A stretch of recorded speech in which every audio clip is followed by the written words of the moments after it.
հարգելի ժողովուրդ։ Ինչպես գիտեք, դուք կուսակցության եւ նամանավանդ ինձ համար առաջնային է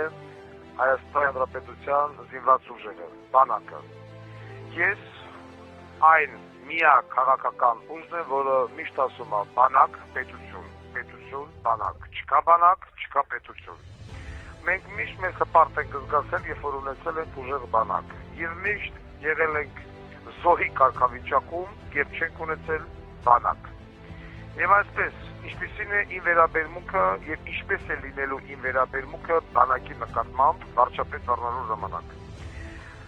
Զինված ուժերի ռազմավարության հիմքում պետք է լինի մեկ բանաձև։ Բանակը ոչ թե պատերազմի համար է միայն, այլ պատերազմը կանխելու համար։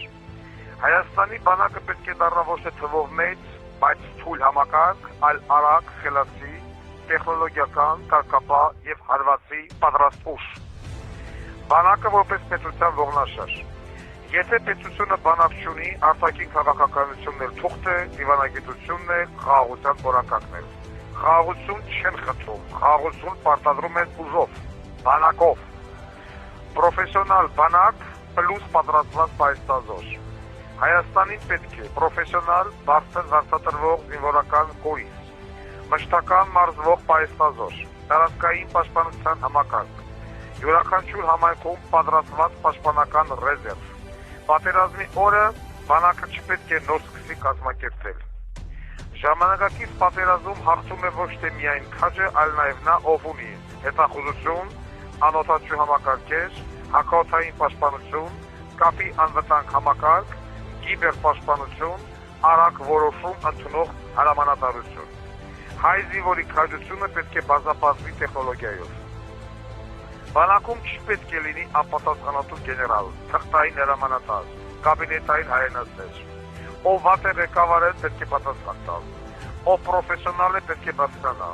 Բանակը պետք է մաքրվի կապերով առաջ գնացածներից եւ առաջին հերթին դավաճաններից։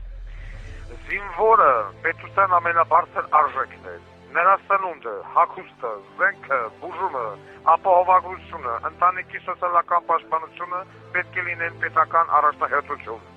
Զինվորեր հիշել միայն հողակավորության օրը պետության ամոթն է։ Հայաստանը չի կարող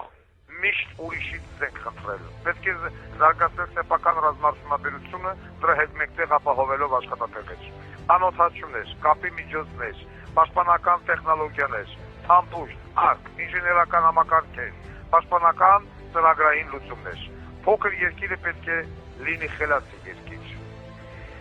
Զենք կարելի է գնել տարբեր երկրներից, թորձ կարելի է վերցնել տարբեր բանակներից, բայց Հայաստանի անվտանգությունը վերջնականապես չի կարելի հանձնել ոչ մեկին։ Դաշնակիցը օգնում է ուժերի, թույլին օգտագործում են, շպրտում մի կողմ։ Ազգային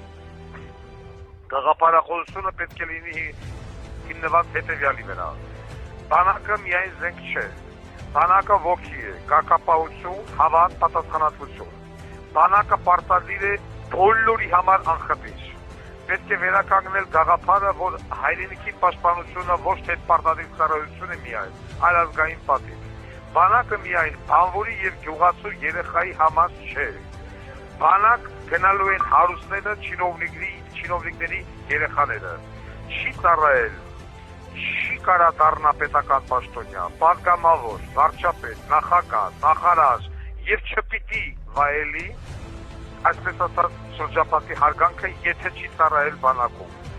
Իմ առաջնորդությամբ Հայաստանի զինված ուժերը պետք է դառնան այնպիսի բանակ, որի մասին ճշտամին մտածի ոչ թե հարձակվելուց հետո, այլ հարձակվելու առաջ։ Նորից եմ կրկնում, չկա բանակ, չկա պետություն։ Մենք պետք է ունենանք ամուր բանակ։ Մենք պետք է հարգենք զինվորականին։ Մենք պետք է սիրենք եւ պաշտենք մեր զինվորին։